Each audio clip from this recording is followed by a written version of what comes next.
Hello बच्चों, let's read this question. The question says, point out the incorrect statement about resonance. Option A, resonance structures should have equal energy. B, in resonating structures, the constituent atoms must be in the same position. C, in resonating structures, there should not be same number of electron pairs. And D is resonating structures should differ only in the location of electrons around the constituent atoms.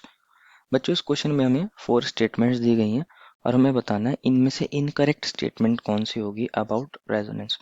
तो first of all बात करते हैं इस question में हमारे पास की concept के बारे में।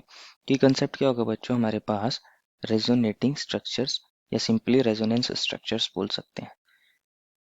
रेजोनेंस स्ट्रक्चर्स होता क्या है बच्चों, कभी कभी हमारे एक कंपाउंड की प्रॉपर्टी एक स्ट्रक्चर से बताना सारी पॉसिबल नहीं होती, तो हम वहाँ पे रेजोनेंस का कंसेप्ट ड्रॉ करते हैं। वहाँ पे देखा जाता है कि हमारा कंपाउंड एक से ज़्यादा स्ट्रक्चर्स की फॉर्म में एग्जिस्ट करता है, इस फिनोमिना को रेजोनेंस बोलते हैं।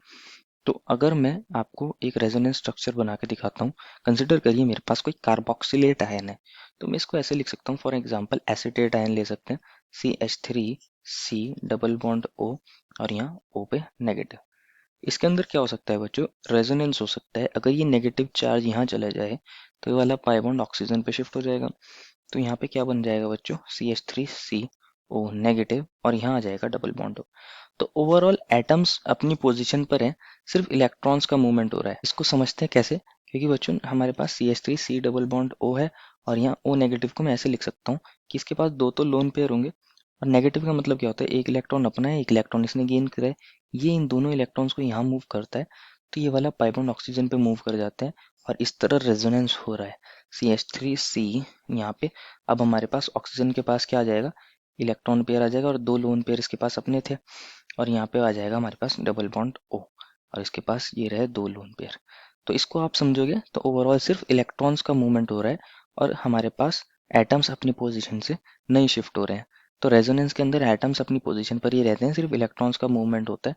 और अगर आप देखोगे ओवरऑल, यहाँ पे ऑक्सीजन के पास दो लोन पेयर थे और यहाँ तीन लोन पेयर थे, सिर्फ एक ही लोन पेयर हमारा पार्टिसिपेट कर रहा है और एक ये पाई बॉन्ड पार्टिसिपेट कर रहा है। तो कितने इलेक्ट्रॉन्स पार्टिसिपेट कर रहे हैं रेजोनेंस के अंदर, टू ये वाले और टू हमारे पाई बॉन्ड के, फोर इलेक्ट्रॉन्स पार्टिसिपेट कर रहे हैं। और अगेन यहाँ पर अगर देखोगे आप तो हमारे पास टू इलेक्ट्रॉन्स ये हैं और टू इलेक्ट्रॉन्स ये हैं।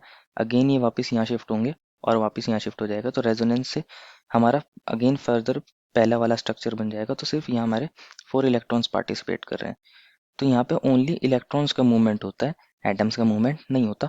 और हमारे पास इनकी एनर्जी कैसी होती है, इक्वल हो जाती है जिससे।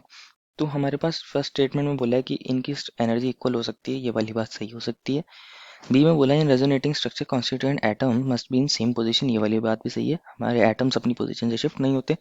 डी में बोला है कि रेजोनेटिंग स्ट्रक्चर्स के अंदर सिर्फ इलेक्ट्रॉन्स की लोकेशन डिफर करती है अराउंड दी कॉन्स्टिट्यूएंट एटम्स, ये बात सही है। सिर्फ कॉन्स्टिट्यूएंट एटम्स नहीं बदल रहे थे, सिर्फ इलेक्ट्रॉन्स की पोजीशन बदल रही थी, कभी वो एक ओ के पास थे कभी दूसरे ओ के पास।